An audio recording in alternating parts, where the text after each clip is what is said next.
Hello friends, welcome to the success केंद्रा।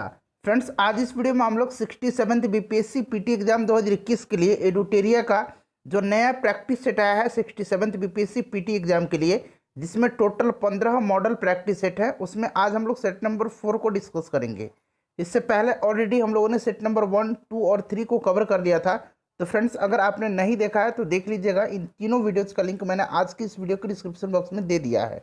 Channel पर अगर आप पहली बार आए हैं तो चैनल को सब्सक्राइब कर लीजिएगा, साथ ही साथ बेल आइकन को यानी कि घंटे के निशान को जरूर दबा लीजिएगा, ताकि जब भी बीपीएससी से रिलेटेड कोई भी इंपॉर्टेंट वीडियो अपलोड किया जाए तो उसका नोटिफिकेशन सबसे पहले आपके पास पहुंच जाए। तो चलिए फ्रेंड्स, बिना देरी किए हुए आज का सेशन स्टार्ट करते हैं। फ्रेंड्स, प्लीज़ वीडियो को लाइक और शेयर जरूर कर दीजिएगा। प्रैक्टिस सेट नंबर 4 का पहला प्रश्न देखिए। फ्रेंड्स, पहला प्रश्न है कि वर्ष 2021 के नोबेल शांति पुरस्कार के लिए निम्नलिखित में से किसे चयनित किया गया है। देखिए फ्रेंड्स, आपको कोशिश करना है 5 से 7 सेकंड के बीच में आप अपना आंसर चुन लेंगे। उसके बाद जो भी करेक्ट आंसर होगा पूरी डिटेल में मैं आपको बता दूंगा।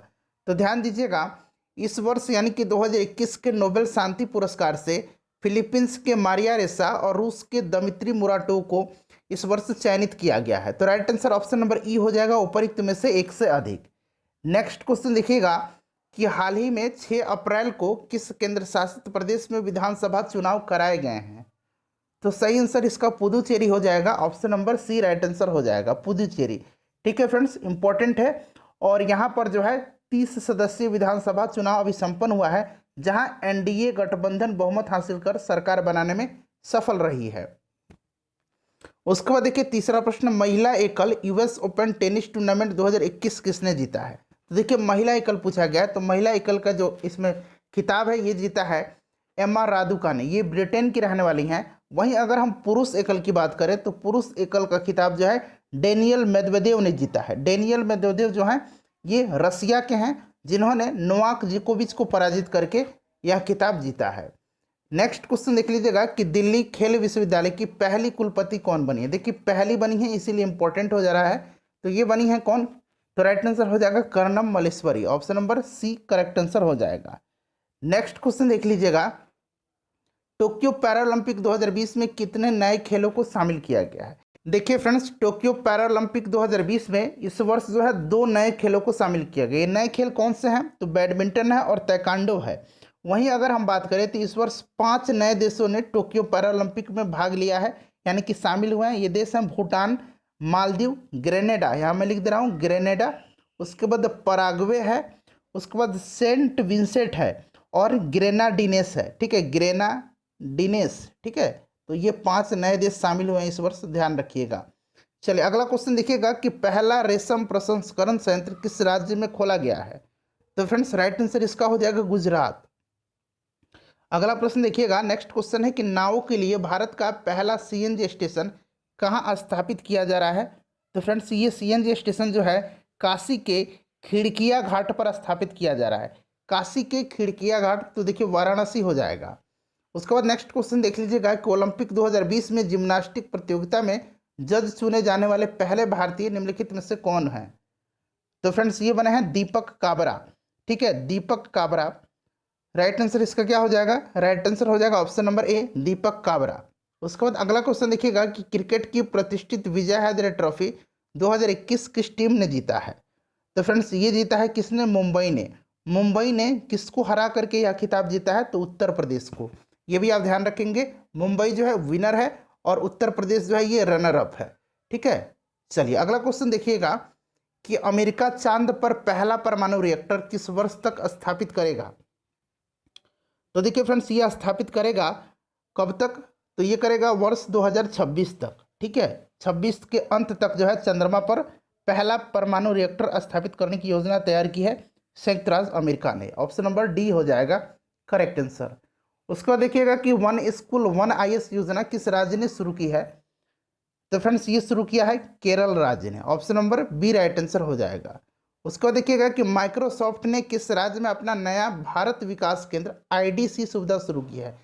देखिए फ्रेंड्स, इससे पहले जो है घटना चक्र पुनरावलोकन की जो नई पुस्तक आई हुई है 2022 वाली, जिसमें 38वीं बीपीएससी से लेकर के 66वीं बीपीएससी तक के सभी प्रश्न पूछे गए हैं, उनको हमने सब्जेक्ट वाइज हिस्ट्री को अलग में, और हिस्ट्री में भी हमने प्राचीन भारत के इतिहास को अलग, मध्यकालीन भारत के इतिहास को अलग और आधुनिक भारत के इतिहास को अलग वीडियो में कवर किया। उसी प्रकार से हमने विश्व के भूगोल, भारत के भूगोल और साइंस में फिजिक्स, केमिस्ट्री, बायो को अलग अलग वीडियो में कवर किया हुआ है।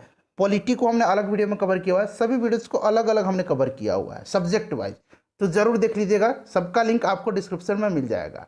तो देखिए इसका राइट आंसर जो हो जाएगा फ्रेंड्स, ये क्या हो जाएगा, करेक्ट आंसर इसका उत्तर प्रदेश हो जाएगा। ऑप्शन नंबर बी इसका करेक्ट आंसर हो जाएगा। माइक्रोसॉफ्ट ने नोएडा उत्तर प्रदेश में अपनी नई भारत विकास केंद्र सुविधा शुरू की है नोएडा में।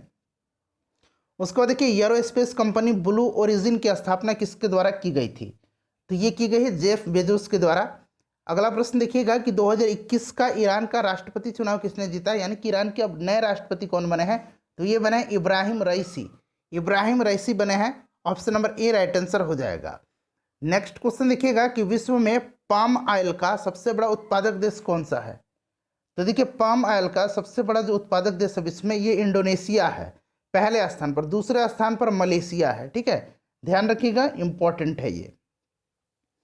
उसका देखिएगा अगस्त 2020 में दुनिया के किस क्षेत्र को जंगली पोलियो से मुक्त घोषित किया गया है, तो देखिए ये किया गया है किसको, अफ्रीका महादेश को। Option number A right answer हो जाएगा। विश्व स्वास्थ्य संगठन के अनुसार अफ्रीका का जो आखिरी देश था नाइजीरिया, इसको पोलियो मुक्त होने के बाद अब पूरा अफ्रीका महाद्वीप जो है जंगली पोलियो से मुक्त हो गया है।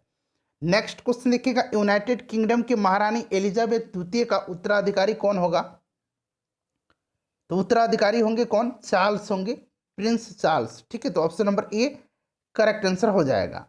नेक्स्ट क्वेश्चन देख लीजिएगा। अगला प्रश्न है कि निम्नलिखित में से कौन सा कथन सत्य है। चलिए दोनों कथन को पढ़िएगा कि लवलीना बोरगोहेन को असम सरकार के द्वारा समग्र शिक्षा अभियान का ब्रांड एम्बेसडर बनाया गया है, सही दिया गया है। लवलीना बोरगोहेन जो है इन्होंने टोक्यो ओलंपिक में इन्होंने बॉक्सिंग में यानी कि मुक्केबाजी में कांस्य पदक जीता। ये असम की रहने वाली हैं। उसका दूसरा कथन देखिएगा, अवनी लेखरा को राजस्थान सरकार की बेटी बचाओ बेटी पढ़ाओ परियोजना के लिए ब्रांड एम्बेसडर नियुक्त किया गया है। ये भी सही है। अवनी लेखरा जो है इन्होंने जो है टोक्यो पैरा ओलंपिक में स्वर्ण पदक भी जीता था और कांस्य पदक भी जीता है, और ऐसा करने वाली ये पहली भारतीय पैरा ओलंपिक बन गई है महिला में। ठीक है, तो दोनों कथन सही दिया गया है, तो राइट आंसर हो जाएगा। इसका पूछा गया है कि कौन सा कथन सही है, तो दोनों कथन सही है। ऑप्शन नंबर इसका सी करेक्ट आंसर हो जाएगा। किस राज्य ने कोविड-19 रोगियों के लिए आयुर्वेदिक टेलीमेडिसिन सुविधा शुरू की है, तो ये राज्य कौन सा है, ये राज्य है हरियाणा। अच्छा, हरियाणा के राज्यपाल अभी कुछ दिन पहले नियुक्त किए गए हैं, बंडारू दत्तात्रेय, नाम याद रखेंगे। संयुक्त राष्ट्र जलवायु दूत किसे चुना गया है, तो देखिए संयुक्त राष्ट्र जलवायु दूत के रूप में जो है ये चुना गया है माइकल ब्लूमबर्ग को। माइकल ब्लूमबर्ग हो जाएगा, ब्लूबर्ग हो जाएगा। ऑप्शन नंबर इसका ए राइट आंसर हो जाएगा।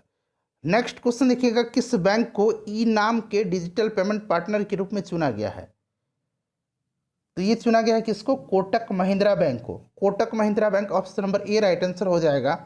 दुनिया की पहली देखिए 2 नैनोमीटर चिप तकनीक का अनावरण किसके द्वारा किया गया, तो ये किया गया है इंटरनेशनल बिजनेस मशीन के द्वारा, यानी कि IBM के द्वारा। Option number D right answer इसका हो जाएगा। नेक्स्ट क्वेश्चन देखिएगा कि भारत ने हाल ही में किस देश के साथ दक्षिण चीन सागर में नौसैनिक अभ्यास सिम्बेक्स का 28वां संस्करण आयोजित किया है। अब देखिए यहाँ नाम में ही छिपा हुआ है Singapore India maritime bilateral exercise. ठीक है, तो ये सिंगापुर और इंडिया का है, तो सिंगापुर हो जाएगा। Option number C correct answer हो जाएगा। नेक्स्ट क्वेश्चन देखिएगा। अगला क्वेश्चन है फ्रेंड्स हमारा, देखिए क्वेश्चन नंबर 24 है कि राजस्थान के जोधपुर में मियो का बाड़ा स्टेशन का नाम बदल करके क्या कर दिया गया है, तो देखिए ये नाम ध्यान रखेंगे, मियो का बाड़ा का जो नाम है अब बदल करके रख दिया गया है महेश नगर। ऑप्शन नंबर ए हो जाएगा महेश नगर। ठीक है, चलिए नेक्स्ट क्वेश्चन देख लीजिएगा। और फ्रेंड्स प्लीज़ वीडियो को लाइक ज़रूर कर दीजिएगा। देखिए मैं 45 मिनट 50 मिनट कंटिन्यू बोलते रहता हूँ, और बिल्कुल हमारे चैनल के माध्यम से सब कुछ निःशुल्क आपको प्रदान किया जा रहा है। आपसे कोई भी चार्ज मैं नहीं मांगता हूँ, तो आपसे एक ही रिक्वेस्ट करता हूँ बार बार कि वीडियो को लाइक कीजिएगा, और सेशन जब समाप्त होगा तो इसे शेयर कर दीजिएगा। संयुक्त राष्ट्र महासचिव द्वारा किस भारतीय शांति सेना अधिकारी को मरणोपरांत सम्मानित किया गया है। अच्छा, संयुक्त राष्ट्र महासचिव कौन है, उनका नाम जरा आप कमेंट करके बताइएगा। आप लोग डेली न्यूज़पेपर पढ़ते हैं, करंट अफेयर पढ़ते हैं, इनका नाम बताइएगा। राइट आंसर इनका हो जाएगा युवराज सिंह। ठीक है, option number B right answer हो जाएगा युवराज सिंह। ठीक है, चलिए नेक्स्ट क्वेश्चन देख लीजिएगा। टोक्यो पैरालंपिक 2020 का शुभंकर निम्नलिखित में से क्या है? पैरा ओलंपिक पूछा गया है तो ये हो जाएगा सोमाइटी, ठीक है। और टोक्यो ओलंपिक पूछा जाता है तो मिराई तोआ। नेक्स्ट क्वेश्चन देख लीजिएगा कि भारत नवाचार सूचकांक 2020 में उत्तरी पूर्वी पहाड़ी राज्यों में पहले स्थान पर कौन सा राज्य है? तो देखिए फ्रेंड्स, अगर हम बात करते हैं तो उत्तरी पूर्वी पहाड़ी राज्य में हिमाचल प्रदेश जो है ये पहले स्थान पर है। वहीं अगर बड़े राज्यों की श्रेणी में पूछा जाता तो पहले स्थान पर कर्नाटक हो जाता, ठीक है। बड़े राज्यों की श्रेणी में पहले स्थान पर कर्नाटक हो जाता, और जो पहाड़ी राज्य है यानी कि उत्तरी पूर्वी राज्य, इसमें हिमाचल प्रदेश पहले स्थान पर है, ठीक है। चलो उसके बाद नेक्स्ट क्वेश्चन देख लीजिएगा कि पुस्तक बिकॉज इंडिया कम्स फर्स्ट के लेखक कौन है? तो इसको लिखा है राम माधव, ठीक है। राम माधव जो कि ये बीजेपी के हैं, नेता हैं, प्रसिद्ध नेता हैं बीजेपी के, राम माधव हो जाएगा। देखिए एनीमिया मुक्त भारत सूचकांक 2020-21 में किस राज्य ने शीर्ष स्थान हासिल किया है? 2020-21 पूछा गया है तो ये हो जाएगा मध्य प्रदेश, ठीक है। Option number A right answer हो जाएगा। इससे पहले वाला जो इंडेक्स था उसमें हरियाणा पहले नंबर पर था। अगला क्वेश्चन देखिएगा कि निम्नलिखित में से कौन भारत का पहला इलेक्ट्रिक वाहन शहर बन गया है? तो फ्रेंड्स ये गुजरात का केवड़िया है, गुजरात का केवड़िया। नेक्स्ट क्वेश्चन देखिएगा कि लापता व्यक्ति की पहचान के लिए एक आई फैमिलिया विश्व डेटाबेस किसने लॉन्च किया है? तो फ्रेंड्स अंतर्राष्ट्रीय आपराधिक पुलिस संगठन इंटरपोल ने परिवार के डीएनए के माध्यम से लापता व्यक्तियों की पहचान करने के लिए आई फैमिलिया नामक एक नया वैश्विक डेटाबेस लॉन्च किया है। इंटरपोल हो जाएगा राइट आंसर, ठीक है। उसके बाद देखिए इनमें से कौन सा भारतीय राज्य 3 देश से सीमा साझा नहीं करता है? तो देखिए पश्चिम बंगाल जो है ये 3 देश के साथ करता है, नेपाल, बांग्लादेश और भूटान। सिक्किम जो है, सिक्किम भी 3 देश के साथ करता है, चाइना, नेपाल और भूटान के साथ। असम जो है, असम भी भूटान, असम जो है ये भूटान और बांग्लादेश यानी कि 2 देश के साथ यह सीमा साझा करता है। वहीं अरुणाचल प्रदेश जो है यह चीन, भूटान और बांग्लादेश यानी कि 3 देश के साथ सीमा साझा करता है, ठीक है। तो 3 देश से साझा नहीं करता, यह असम हो जाएगा। नेक्स्ट क्वेश्चन देख लीजिएगा कि मेघालय का पठार इनमें से किसका अंश है, किसका भाग है? तो ये है दक्षिण प्रायद्वीप पठार का। वीडियो के लास्ट में आप सभी लोग अपना अपना स्कोर जरूर बता दीजिएगा। निम्नलिखित में से सबसे प्राचीन जनजाति कौन सी है? तो फ्रेंड्स ये जनजाति है जारवा जनजाति, जो कि अंडमान निकोबार द्वीप समूह में पाई जाती है। जारवा हो जाएगा। निम्नलिखित झीलों एवं संबंधित राज्य का कौन जोड़ा सुमेलित नहीं है? तो देखिए इसमें से नहीं जो है ये रूपकुंड हो जाएगा। रूपकुंड जो है पंजाब में नहीं उत्तराखंड में है। बाकी पुलिकट तमिलनाडु में भी है और आंध्र प्रदेश में भी है, तो तमिलनाडु ऑलरेडी दिया गया तो ये करेक्ट हो जाएगा। अष्टमुदी केरल करेक्ट हो जाएगा, सूरजकुंड हरियाणा करेक्ट हो जाएगा। रूपकुंड उत्तराखंड में है, ठीक है। चलिए तो ये सुमेलित नहीं है। उसके बाद देखिए लेटराइट मिट्टी निम्नलिखित में से किन राज्यों में नहीं पाई जाती है? तो देखिए लेटराइट मिट्टी पश्चिमी घाट, पूर्वी घाट, दक्षिण महाराष्ट्र, कर्नाटक, आंध्र प्रदेश, उड़ीसा, केरल, झारखंड, असम, मेघालय इन सब में पाई जाती है। हिमाचल प्रदेश में ही नहीं पाई जाती है, ठीक है। चलिए कौन सी नदी घाटी परियोजना मात्र एक ही राज्य में है?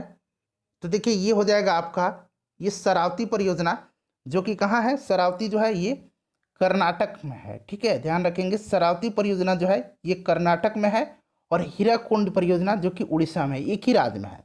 चंबल घाटी परियोजना ये राजस्थान और मध्य प्रदेश दोनों इससे लाभान्वित होता है, ठीक है। और मयूराक्षी परियोजना से झारखंड और पश्चिम बंगाल 2 राज्य लाभान्वित होते हैं।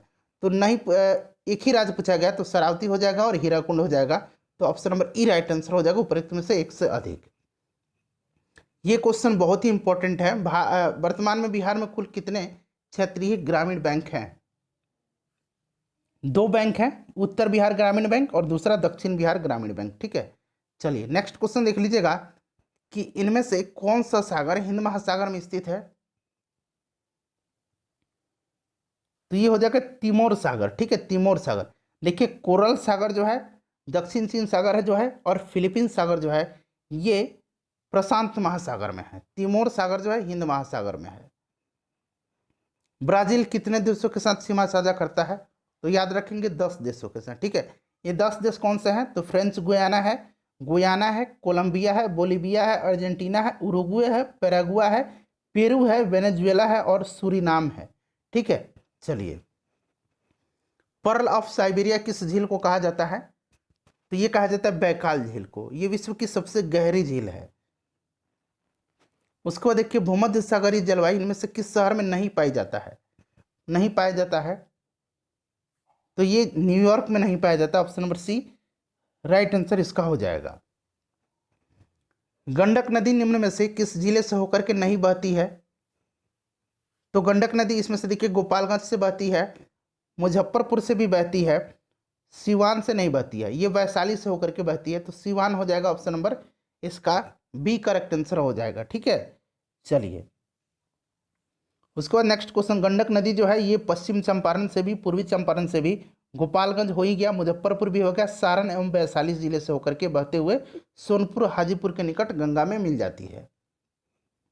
सबसे अधिक जिले सटा हुआ है इनमें से कौन सा जिला, यानी कि सबसे अधिक जिले से कौन सा जिला सटा हुआ है? तो देखिए इसमें से अगर हम बात करते हैं तो ये आपका हो जाएगा खगड़िया। ठीक है, खगड़िया जो है ये 7 जिलों से सटा हुआ है। ये 7 जिले कौन कौन से हैं? तो ये हो जाएगा फ्रेंड्स सहरसा, मधेपुरा, उंगली पर काउंट कीजिए, सहरसा, मधेपुरा, भागलपुर, मुंगेर, बेगूसराय, समस्तीपुर एवं दरभंगा। ठीक है, चलिए बाकी जो है यहाँ पर देख सकते हैं दरभंगा जो है ये 6 जिलों से सटा हुआ है। नालंदा जो है फ्रेंड्स, नालंदा भी 6 जिलों से सटा हुआ है।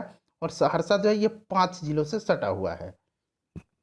बिहार का सबसे निम्नतम ऊंचाई वाले पहाड़ी निम्नतम पूछा गया है तो ये हो जाएगा गया। सबसे ऊंचाई वाला पूछता अधिकतम ऊंचाई वाला तो ये सोमेश्वर की पहाड़ी हो जाता। इंडियन मेट्रोलॉजिकल डिपार्टमेंट कहाँ स्थित है? तो ये है नई दिल्ली में। ठीक है, नई दिल्ली में है। उसके बाद देखिएगा वर्ष 1890 में ब्रिटिश हाउस ऑफ कॉमन्स के सामने भारतीय परिषद संशोधन विधेयक जिसे होम रूल बिल के नाम से जाना जाता है किसने प्रस्तुत किया था? तो देखिए फ्रेंड्स इसको प्रस्तुत किसने किया था? तो देखिए चार्ल्स ब्रैडला ने हाउस ऑफ कॉमन्स के समक्ष अपना भारतीय परिषद संशोधन विधेयक प्रस्तुत किया था। बम्बई अधिवेशन में पास की गई योजना को होम रूल स्कीम और चार्ल्स ब्रैडला के विधेयक को होम रूल बिल कहा गया। ठीक है, तो होम रूल बिल पूछा गया है तो चार्ल्स ब्रैडला हो जाएगा। उसके बाद देखिए the man who divided India पुस्तक के लेखक कौन है? तो रफीक जकारिया हैं, रफीक जकारिया। उसके बाद देखिए महात्मा गांधी ने भारत में अपना पहला जो भाषण है जनता के बीच कहाँ दिया था? तो इन्होंने 6 फरवरी 1916 को, ठीक है डायरेक्टली आप 1916 याद रखेंगे, 1916 में वाराणसी में स्थित बनारस हिंदू विश्वविद्यालय के उद्घाटन समारोह के अवसर पर दिया था। ठीक है, अपना पहला भाषण जनता के बीच, तो ये वाराणसी हो जाएगा।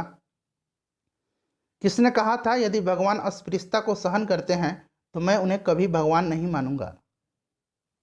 तो ये कहा था किसने? बाल गंगाधर तिलक ने। सांप्रदायिक पंचायत की घोषणा निम्नलिखित में से किसने की थी? तो देखिए फ्रेंड्स अगस्त 1932 को, ठीक है अगस्त 1932 को रैमजे मैकडोनाल्ड ने विवादास्पद सांप्रदायिक पंचायत यानी कि कम्युनल अवार्ड की घोषणा की थी। मैकडोनाल्ड ब्रिटेन का प्रधानमंत्री था उस समय और इस जो पंचायत था इसके अनुसार भारत में उच्च वर्ग, निम्न वर्ग, मुस्लिम, बौद्ध, एंग्लो इंडियन, पारसी, दलित आदि के लिए अलग अलग चुनाव क्षेत्र का निर्णय लिया गया था। ठीक है, तो ये हो जाएगा रैमजे मैकडोनाल्ड। मुस्लिम लीग ने मुक्ति दिवस कब मनाया था? तो ये 22 दिसंबर 1939 को। ठीक है, option number A right answer हो जाएगा। कांग्रेस मंत्रिमंडल ने सामूहिक रूप से जब त्यागपत्र दे दिया इसी दिन को मुस्लिम लीग ने मुक्ति दिवस के रूप में मनाया। जब रॉलेट एक्ट पारित हुआ कब? 1919 में। उस समय भारत का वायसराय कौन था?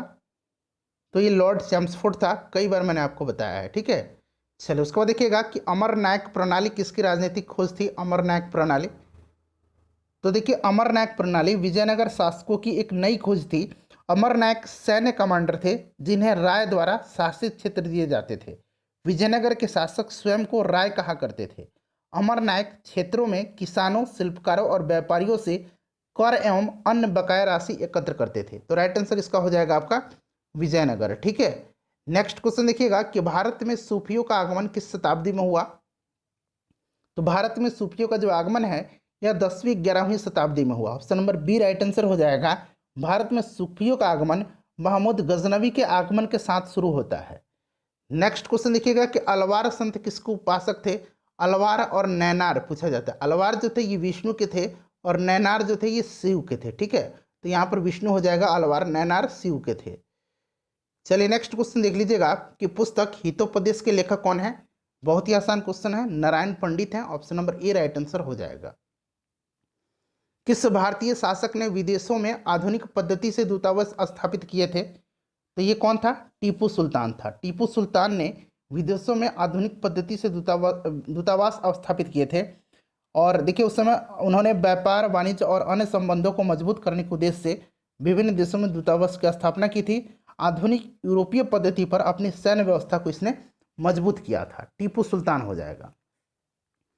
उसके बाद नेक्स्ट क्वेश्चन देख लीजिएगा, क्वेश्चन नंबर 59 कि किस अधिनियम के तहत अखिल भारतीय संघ की स्थापना हुई थी? तो ये हो जाएगा भारतीय शासन अधिनियम 1935। ठीक है। उसके बाद देखिएगा कि जागीर संकट के सिद्धांत को किसने प्रतिपादित किया था? तो मुगल साम्राज्य के पतन के लिए जागीर संकट के सिद्धांत को प्रतिपादित करने वाले प्रथम जो इतिहासकार थे ये सतीश चंद्र थे। ऑप्शन नंबर डी हो जाएगा राइट आंसर। ठीक है। इनके अनुसार मुगल साम्राज्य के विघटन की जड़ें उस समय जो थी मध्ययुगीन अर्थव्यवस्था में मिलती है, जिसमें व्यापार, उद्योग तथा वैज्ञानिक विकास की प्रक्रिया शिथिल पड़ चुकी थी। जागीरदारी प्रथा की नींव अकबर के शासनकाल में पड़ी थी। इसको भी आप ध्यान रखेंगे। देखिए ब्रिटिश संसद में चार्ल्स वुड ने किस वर्ष इंडियन काउंसिल बिल पेश करते हुए निरंकुश सरकार की वकालत की थी? तो इन्होंने 1861 में संसद में इंडियन काउंसिल बिल पेश करते हुए भारत सचिव चार्ल्स वुड ने कहा था कि सारे अनुभव हमें यह बतलाते हैं कि जब एक विजेता जाति दूसरी जाति पर शासन करती है तो एक निरंकुश सरकार ही शासन का सबसे नरम रूप हो सकती है। तो राइट आंसर हो जाएगा 1861 में। देखिए क्रिप्स मिशन के साथ कांग्रेस के आधिकारिक वार्ताकार कौन थे? तो फ्रेंड्स ये जवाहरलाल नेहरू और मौलाना आज़ाद थे। ठीक है। तो ऑप्शन नंबर ए हो जाएगा। उसके बाद देखिए भारतीय पत्रकारिता का जनक जो है निम्नलिखित में से किसे कहा जाता है? तो भारत में पत्रकारिता का अग्रदूत जो है, जनक जो है, ये राजा राम मोहन राय को कहा जाता है। भारतीय पुनर्जागरण का जनक भी इनको कहा जाता है। दांडी यात्रा के साथ निम्नलिखित में से कौन सा आंदोलन प्रारंभ हुआ था? बताइए राइट आंसर इसका क्या हो जाएगा। तो देखिए दांडी यात्रा 1930 में, और उसी समय जो है सविनय आज्ञा आंदोलन शुरू हुआ था। उसके बाद देखिएगा पुस्तक है और लेखक है, ये आपको सुमेलित करना है। तो चलिए एक एक करके मिलान करते हैं। कॉमनवेल्थ एनी बेसेंट हो जाएगा, फ्री हिंदुस्तान तारक नाथ दास, India divided doctor Rajendra Prasad, और अनहैप्पी इंडिया लाला लाजपत राय। तो आप लोग इसको मिला लीजिएगा, 2 3 1 4 हो जाएगा। ठीक है। 2 3 1 4 देखिए ऑप्शन में 2 3 1 4 ऑप्शन नंबर डी में दिया गया है। उसके बाद देखिएगा कि वेलेजरी द्वारा शुरू किए गए सहायक संधि पर हस्ताक्षर करने वाले राज्यों का सही क्रम बताइए। तो देखिए इसमें से अगर हम सही क्रम की बात करते हैं तो सबसे पहले हैदराबाद हो जाएगा। उसके बाद दूसरे नंबर पर क्या हो जाएगा बताइए? दूसरे नंबर पर फ्रेंड्स हो जाएगा मैसूर, फिर तंजौर, फिर अवध। तो ये बिल्कुल क्रम से दिया गया 1 2 3 4 option number A right answer हो जाएगा। नेक्स्ट क्वेश्चन देखिएगा कि आंग्ल नेपाल युद्ध किस संधि के तहत समाप्त हुआ था? तो ये सुगौली की संधि के तहत। सुगौली की संधि 1816 में हुई थी।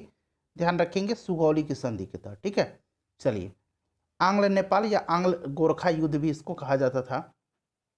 उसके बाद देखिएगा कि सार्वजनिक निर्माण विभाग और लोक शिक्षा विभाग स्थापित करने का श्रेय किस गवर्नर जनरल को दिया जाता है? तो देखिए फ्रेंड्स सार्वजनिक निर्माण विभाग और लोक शिक्षा विभाग स्थापित करने का श्रेय लॉर्ड डलहौजी को दिया जाता है। Option number B right answer हो जाएगा।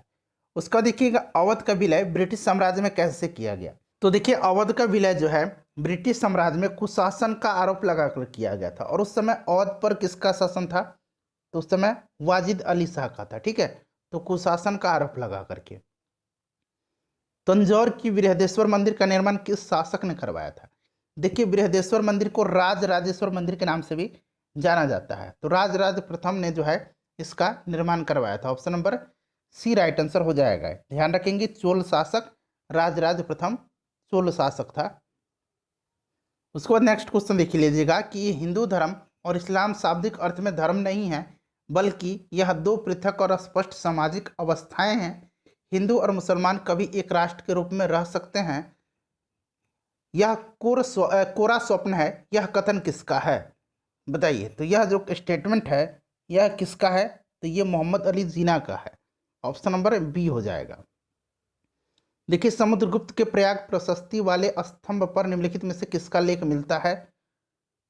तो देखिए इसमें से जो मुगल सम्राट का जो लेख मिलता है ये कौन है, तो इस पर जो है मुगल सम्राट जहांगीर का राज्य तिलक का जो उल्लेख किया गया है, जो उल्लेख है उसी को उत्कीर्ण किया गया है, तो ये हो जाएगा आपका जहांगीर। उसके बाद देखिएगा कि कन्नौज के पूर्व हर्ष की राजधानी कहाँ थी, तो हर्षवर्धन की राजधानी कहाँ पर थी, तो थानेश्वर थी। हर्षवर्धन के समय हेनस्वैंग भारत आया था, या पुष्यभूति वंश या वर्धन वंश का शासक था, ठीक है, तो ये हो जाएगा थानेश्वर, ठीक है। चलिए उसके बाद देखिएगा कि नदी के प्राचीन एवं आधुनिक नामों की सूची में कौन सुमेलित नहीं है, तो देखिए फ्रेंड्स ये सभी के सभी जो दिए गए हैं बिल्कुल सुमेलित हैं। देखिए ये प्राचीन नाम है और ये आधुनिक नाम है, ठीक है। तो देखिए कुंभा नदी का काबुल है, पुरुषनी नदी का रावी है, सदा नीरा का नाम अवगंडक है और सतुद्री नदी का नाम अब सतलुज है, तो सभी सुमेलित हैं। तो नहीं पूछा गया तो इनमें से कोई नहीं राइट आंसर हो जाएगा। भूदान आंदोलन सर्वप्रथम कहाँ से शुरू हुआ था, तो भूदान आंदोलन स्टार्ट किसने किया था, विनोबा भावे ने, ठीक है फ्रेंड्स। विनोबा भावे ने सन 1951 में शुरू किया था इसको। स्वैच्छिक भूमि सुधार आंदोलन था यह भू आंदोलन, ठीक है, भूदान आंदोलन। तो ये राइट आंसर आपका ऑप्शन नंबर सी हो जाएगा, आंध्र प्रदेश के जो तेलंगाना क्षेत्र है उसके पुंचमपल्ली में। निम्नलिखित को घटनाक्रम को सबसे पहले शुरू करके कालक्रम अनुसार सजाएं। देखिए इसमें से अगर हम बात करते हैं तो देखिए गुरु गोविंद सिंह की मृत्यु 1708 में, कंपनी का उत्तरी सरकार पर कब्जा जो है ये आपका क्या हो जाएगा 1766 में। मीर कासिम का बंगाल बिहार से पलायन जो है ये आपका हो जाएगा 1763 में, ठीक है, 1763 में, 1763 इसको बना लीजिएगा। और अहमद शाह अब्दाली का जो आक्रमण था ये 1748 हो जाएगा।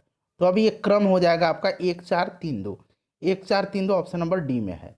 नेक्स्ट क्वेश्चन देखिएगा कि पीएम किसान सम्मान योजना का वित्त पोषण निम्नलिखित में से किसके द्वारा किया जाता है, तो फ्रेंड्स देखिए ये 100% जो है केंद्र सरकार के द्वारा इसका वित्त पोषण किया जाता है, ऑप्शन नंबर डी हो जाएगा राइट आंसर।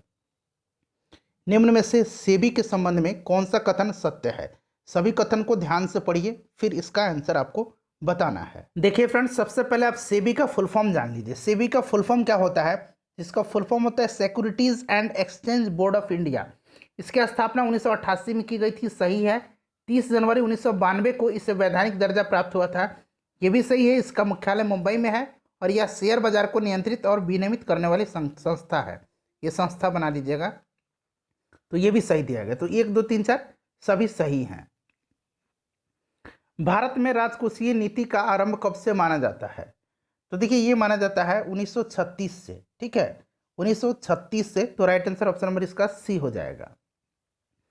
निम्नलिखित में से कौन सा मद राजस्व प्राप्ति में शामिल नहीं होता है, तो राजस्व प्राप्ति वह होता है जिसमें सरकार पर न कोई भार पड़ता है और न ही संपत्ति का नुकसान होता है, जबकि सरकार द्वारा लिया गया ऋण पूंजीगत प्राप्ति है, क्योंकि पूंजीगत प्राप्ति से या तो सरकार पर भार यानी कि देयता बढ़ती है या संपत्ति का नुकसान होता है।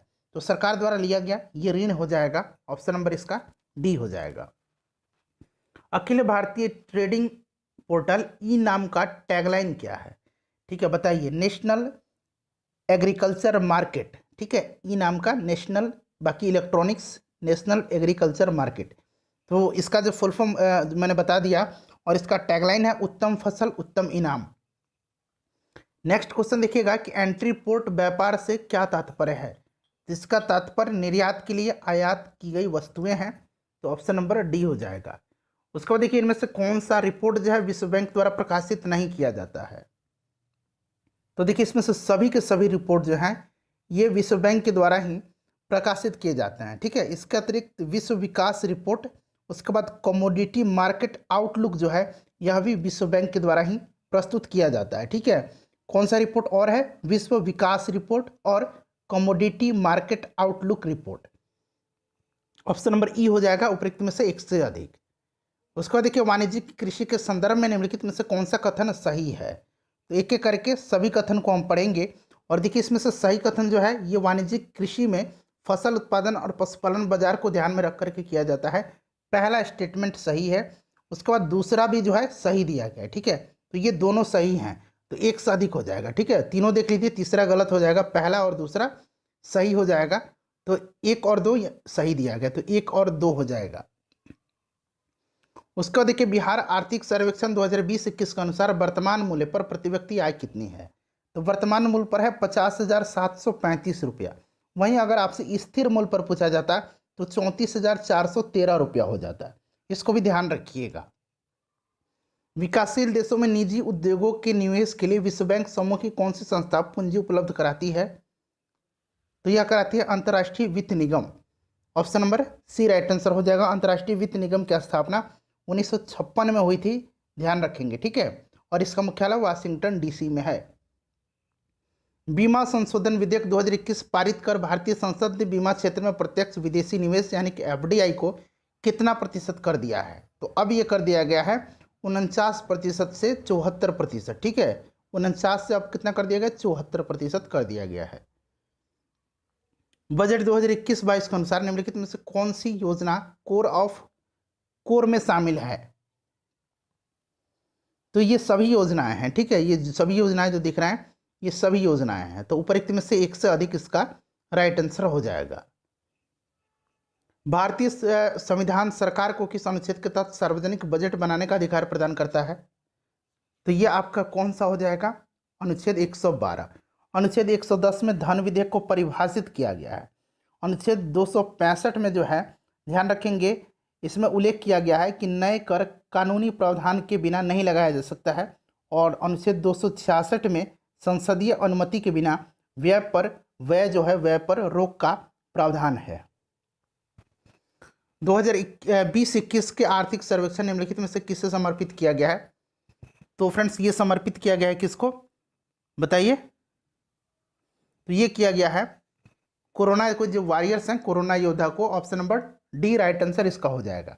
अच्छा, इसका अगर आपसे विषय पूछा जाए आर्थिक सर्वेक्षण 2020-21 का, तो सेविंग लाइव्स एंड लाइवलीहुड्स है, ठीक है। Saving lives and livelihoods. Bharat में संविधान दिवस कब मनाया जाता है। बहुत ही आसान क्वेश्चन, 26 नवंबर को, क्योंकि 26 नवंबर 1949 को भारतीय संविधान द्वारा संविधान को अपनाया गया था, ठीक है। चलिए 26 नवंबर हो जाएगा। उसके बाद देखिएगा कि भारत के संविधान का प्रारूप तैयार करने वाली संविधान सभा में के सदस्यों को तो विभिन्न प्रांतों के विधानसभाओं के द्वारा चुना गया था। तो ये आपका हो जाएगा option number C. Next question देखिए, भारतीय संविधान में संविधान संशोधन की प्रक्रिया का विचार कहाँ से लिया गया है। तो संविधान संशोधन की प्रक्रिया भाग 20 में है, अनुच्छेद 368 में, ठीक है फ्रेंड्स। और इसे लिया गया है दक्षिण अफ्रीका के संविधान से। ऑप्शन नंबर सी हो जाएगा राइट आंसर। मौलिक अधिकारों का हनन होने पर अनुच्छेद 32, ठीक है, और अनुच्छेद 226 के तहत जारी होने वाले रीट निम्नलिखित में से कौन से हैं। देखिए अनुच्छेद 32 के तहत सुप्रीम कोर्ट और अनुच्छेद 226 के तहत हाई कोर्ट रीट जारी करते हैं, ठीक है। और ये रीट कौन कौन सा है, बंदी प्रत्यक्षीकरण, परमादेश, प्रतिषेध, उत्प्रेषण और अधिकार परीक्षालेख है। तो देखिए ऑप्शन नंबर यहाँ पर सी इसका करेक्ट आंसर हो जाएगा, ठीक है। अधिकार परीक्षालेख भी आपने साथ ही में है। नेक्स्ट क्वेश्चन देखिएगा कि भारतीय संविधान में महिला सदस्यों की कुल संख्या कितनी थी। तो कुल संख्या 15 थी। ऑप्शन नंबर डी हो जाएगा राइट आंसर इसका। भारतीय संविधान में एकल नागरिकता का प्रावधान कहाँ से लिया गया है। तो एकल नागरिकता ब्रिटेन से लिया गया है। Option number D right answer हो जाएगा, ठीक है। चलिए नेक्स्ट क्वेश्चन देखिएगा कि जब कोई विधेयक राज्यपाल द्वारा राष्ट्रपति के विचारार्थ आरक्षित किया जाता है तो राष्ट्रपति के पास विकल्प है। तो देखिए राष्ट्रपति के पास जो विकल्प है वो क्या है। तो उसके पास जो विकल्प है वह विधेयक को अपनी स्वीकृति दे सकता है, वह विधेयक पर अपनी स्वीकृति सुरक्षित रख सकता है, और वह राज्यपाल को निर्देश दे सकता है कि वह विधेयक धन विधेयक को छोड़ करके राज्य विधायिका को पुनर्विचार के लिए लौटा दे, ठीक है। तो 1, 2 और 3 हो जाएगा, ठीक है। तो 1, 2 और 3 हो जाएगा, 1, 2 और 3, यानी कि ऑप्शन नंबर डी इसका राइट आंसर हो जाएगा। उसके बाद नेक्स्ट क्वेश्चन देखिएगा कि निम्नलिखित में से किसने पहली बार भारत के लिए संविधान सभा के सिद्धांत को स्वीकृत किया था। तो ये क्या था, अगस्त प्रस्ताव। Option number B right answer हो जाएगा। 1935 में भारतीय राष्ट्रीय कांग्रेस ने पहली बार आधिकारिक रूप से भारत के संविधान के निर्माण के लिए एक संविधान सभा के गठन की मांग की, और इस मांग को ब्रिटिश सरकार द्वारा सिद्धांततः स्वीकार कर लिया गया, जिसे अगस्त प्रस्ताव के रूप में जाना जाता है। इसने कहा था कि भारत एक अर्ध संघात्मक राज्य है। तो ये कहा था केसी वियर ने, ठीक है, केसी वियर ने। तो केसी वियर हो जाएगा। नेक्स्ट क्वेश्चन देखिएगा कि निम्नलिखित शब्दों को संविधान की प्रस्तावना में अंतर्लिखित क्रमानुसार व्यवस्थित कीजिए। तो प्रस्तावना में सबसे पहले सामाजिक, फिर आर्थिक, फिर राजनीतिक न्याय, और इसके बाद जो है विचार, अभिव्यक्ति, विश्वास, धर्म और उपासना की स्वतंत्रता, फिर तत्पश्चात उसमें जो है प्रतिष्ठा और अवसर की समानता, और अंत में बंधुता जो है बढ़ाने की बात शामिल है। तो इस तरह से देखा जाए तो आपका हो जाएगा इसमें, यह हो जाएगा आपका न्याय, उसके बाद आपका हो जाएगा स्वतंत्रता, उसके बाद हो जाएगा समता, और फिर बंधुत्व। ठीक है, तो 1 2 3 4 यानी कि 4 2 1 3। ठीक है, 4 2 1 3 ऑप्शन नंबर सी में है। 4 2 1 3 नहीं, यहाँ पर ऑप्शन नंबर बी में है। ठीक है, चलिए अगला क्वेश्चन देखिएगा कि वर्तमान में भारत की संसद में बिहार के प्रतिनिधियों की कुल संख्या।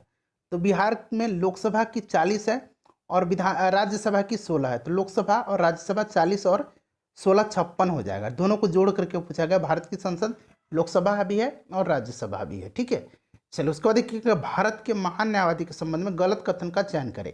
नियुक्ति राष्ट्रपति करते हैं, सही है। संविधान में पारिश्रमिक तय है, ये गलत दिया गया। संविधान में इसका पारिश्रमिक जो है यह तय नहीं है। ठीक है, देखिए संविधान में जो है अटॉर्नी जनरल का पारिश्रमिक तय नहीं किया गया है, उससे राष्ट्रपति द्वारा निर्धारित पारिश्रमिक मिलता है। ठीक है, और अटॉर्नी जनरल का कार्यकाल का भी संविधान में निश्चित कोई वहाँ पर नहीं बताया गया है। तो ये गलत हो जाएगा, फिर ये सही हो जाएगा। और देश का सर्वोच्च या कानूनी अधिकारी होता है। ठीक है, विधि अधिकारी होता है। तो उपरोक्त में से गलत कथन पूछा गया है, तो गलत कथन आपका ऑप्शन नंबर बी हो जाएगा। ठीक है, चलिए नेक्स्ट क्वेश्चन देख लीजिएगा कि कौन सा जो राज्य है सबसे अधिक पड़ोसी राज्यों से घिरा हुआ है। तो देखिए यह राज्य जो है असम है। ठीक है, असम जो है फ्रेंड्स यह कितने राज्यों से घिरा हुआ, तो असम जो है यह 7 राज्यों से घिरा हुआ है। इस 7 राज्यों का नाम मैं बता देता हूँ, उंगली पर काउंट कीजिए। पश्चिम बंगाल, मेघालय, त्रिपुरा, मिजोरम, नागालैंड, मणिपुर और अरुणाचल प्रदेश।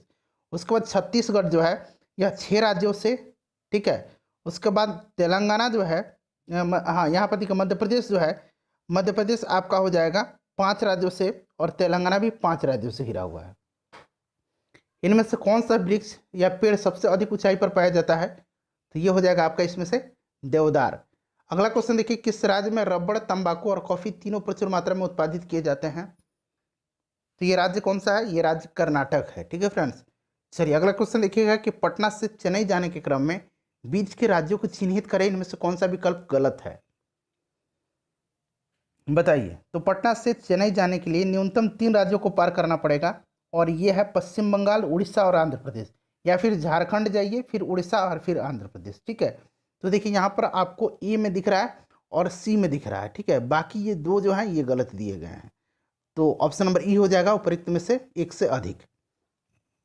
देखिए कौन सा परमाणु ऊर्जा संयंत्र एवं उनकी अवस्थिति का विकल्प सही नहीं है। तो देखिए इसमें से कोटा राजस्थान, रावतभाटा, ठीक है रावतभाटा ये राजस्थान सही है। तारापुर महाराष्ट्र सही है। काकरापार कर्नाटक में नहीं, गुजरात में है। नरौरा जो है उत्तर प्रदेश, नरौरा, ठीक है नरौरा जो है ये उत्तर प्रदेश में है, ये सही दिया गया है।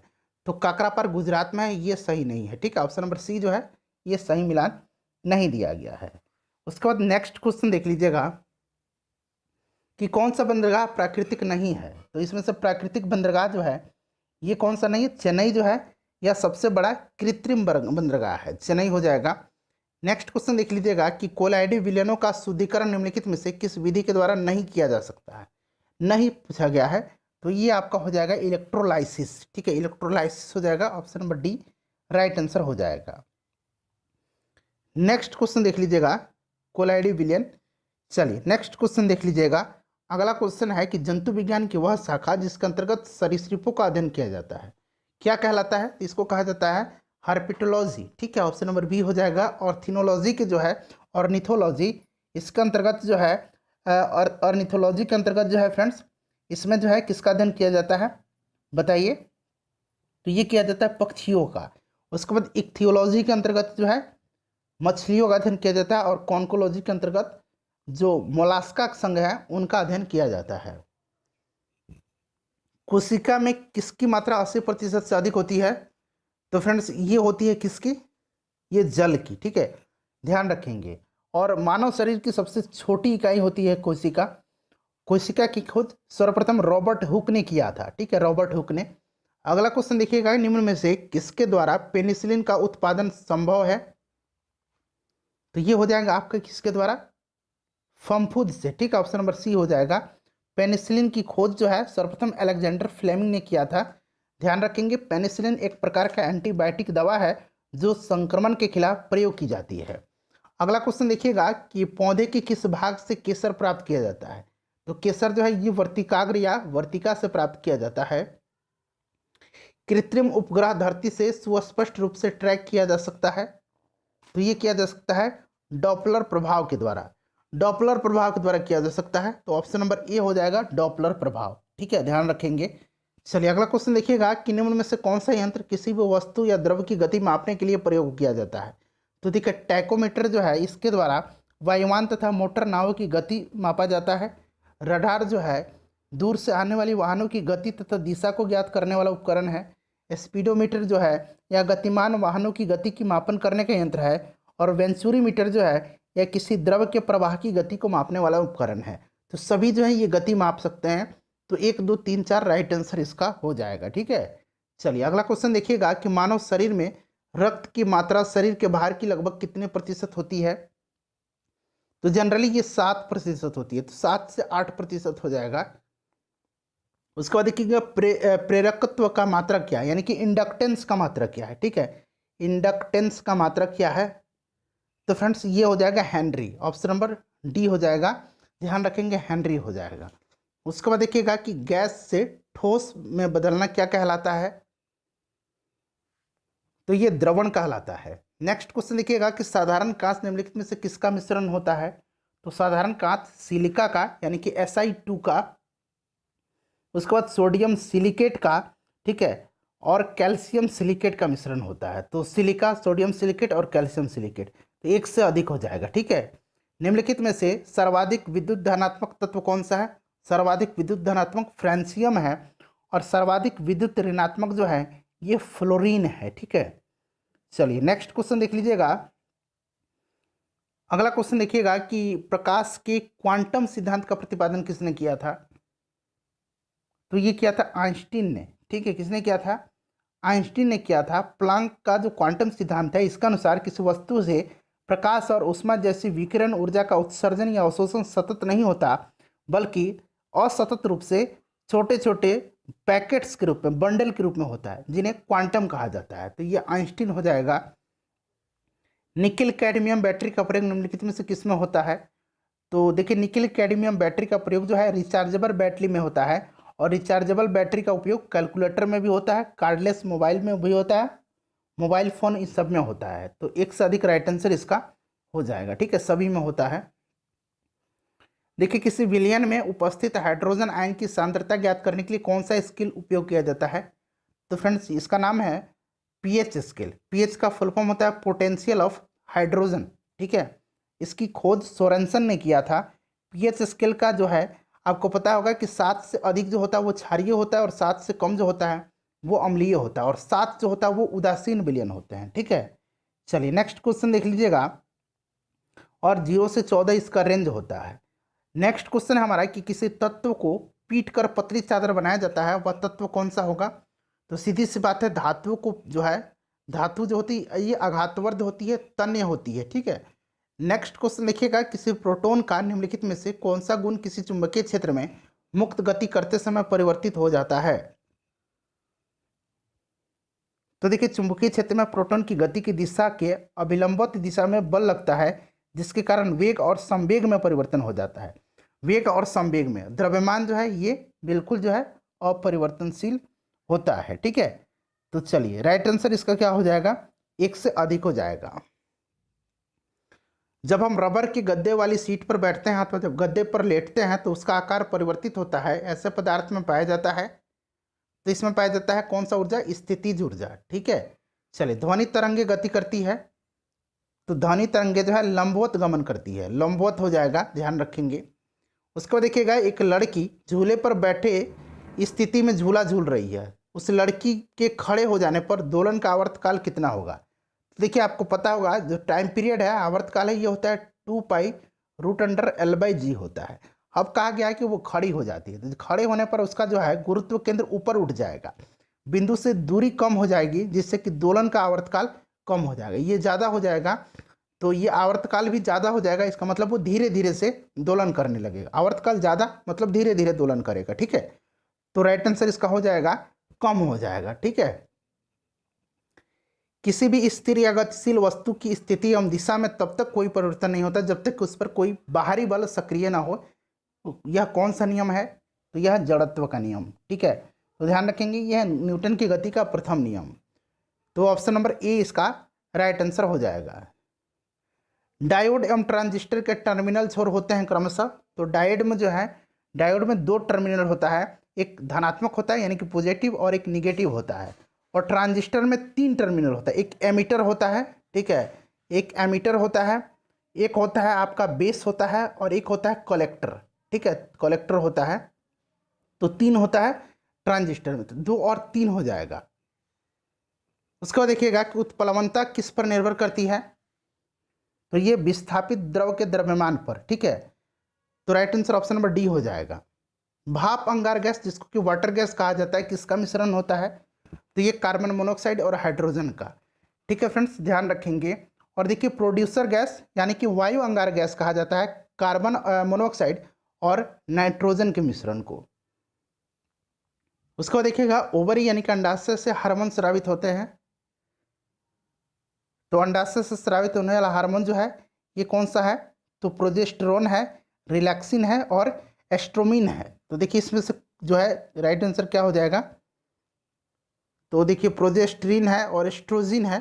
उसके बाद देखिएगा प्रोजेस्टेरोन है और रिलैक्सिन भी है, ठीक है। उसके बाद देखिए रिलैक्सिन और टेस्टोस्टेरोन नहीं होगा, ये पुरुष से स्रावित होता है, ये भी नहीं होगा। तो देखिए ये और बी हो जाएगा, तो एक से अधिक राइट आंसर इसका हो जाएगा, ठीक है। चलिए अगला क्वेश्चन देख लीजिएगा। हाँ चलिए नेक्स्ट क्वेश्चन देखते हैं फ्रेंड्स। नेक्स्ट क्वेश्चन है हमारा कि निम्नलिखित में से ऐसे प्राणी की पहचान कीजिए जिसमें रक्त नहीं होता है लेकिन वह श्वसन करता है। तो वह है आपका कौन सा? यह है हाइड्रा, ठीक है। चलिए अगला क्वेश्चन देखिएगा कि मध्य रात्रि में ध्वनि का वेग का सही क्रम बढ़ते क्रम में आपको बताना है। तो ये हो जाएगा कार्बन डाइऑक्साइड में, फिर जलवाष्प, उसके बाद आयरन और फिर एल्युमिनियम में, ठीक है। तो ऑप्शन नंबर सी हो जाएगा। मानव आंखें किस तरंग की प्रकाश में सबसे सहूलियत अनुभव करता है? तो ये करता है 5500 एंगस्ट्रॉन में। Option number A right answer हो जाएगा। पूर्ण आंतरिक परावर्तन कब होता है? जब प्रकाश गमन करता है। तो देखिए ये होता है डायमंड से कांच में, ठीक है। ऑप्शन नंबर ए जो है राइट आंसर हो जाएगा, पूर्ण आंतरिक परावर्तन, ठीक है। चलिए नेक्स्ट क्वेश्चन देख लीजिएगा कि निम्नलिखित में से किसकी मात्रा अम्ल वर्षा में सबसे अधिक होती है? बताइए इसमें अम्ल वर्षा में सबसे ज़्यादा जो है ये किसकी मात्रा होती है? तो इसका आंसर आप कमेंट करके बताइएगा, ठीक है। अपना स्कोर भी आप लोग बता के जाइएगा कौन सा कथन सत्य है। तो देखिए इसमें से ए बी और सी सत्य दिया गया है, डी जो है ये गलत दिया गया, ठीक है। बाकी ए बी और सी सत्य कथन है। तो उपरोक्त में से एक से अधिक राइट आंसर इसका हो जाएगा। निम्नलिखित में से शरीर का समन्वय प्रणाली कौन सी है? तो यह है तंत्रिका व अंतःस्रावी तंत्र, ठीक है। तो ये हो जाएगा ऑप्शन नंबर सी। उसके बाद 41 से लेकर के 150 तक में मैथ के क्वेश्चन है, इनका फटाफट मैं आंसर आपको बता देता हूँ, ठीक है फ्रेंड्स। और प्लीज़ फ्रेंड्स वीडियो को आप लोग लाइक ज़रूर कर दीजिएगा, ठीक है। काफ़ी मेहनत करता हूँ मैं आपके लिए, तो एक लाइक तो आप ज़रूर कीजिएगा। एक लाइक मुझे काफ़ी मोटिवेट करता है। आपको लगता है कि एक लाइक करने से क्या होगा, लेकिन आपका एक लाइक मुझे काफ़ी मोटिवेट करता है, ठीक है। चलिए 144 नंबर देखिएगा। 144 का जो करेक्ट आंसर हो जाएगा 9:5 हो जाएगा। 145 का देख लीजिएगा, ये हो जाएगा 930 रुपये। 146 का देख लीजिएगा, ये 1500 हो जाएगा। 147 का जो है ये हो जाएगा आपका 330 मीटर। 148 का जो है ये आपका हो जाएगा 30 डिग्री। इसका पीडीएफ मैं आपको अवेलेबल ऑलरेडी करवा रहा हूँ टेलीग्राम पर। सक्सेस केंद्रा के नाम से हमारा टेलीग्राम है, आप टेलीग्राम से जुड़ जाइएगा, ठीक है। 20,000 सब्सक्राइबर है, वहाँ पर आपको जुड़ना है। और फ्रेंड्स प्लीज़ वीडियो को लाइक और शेयर ज़रूर कर दीजिएगा।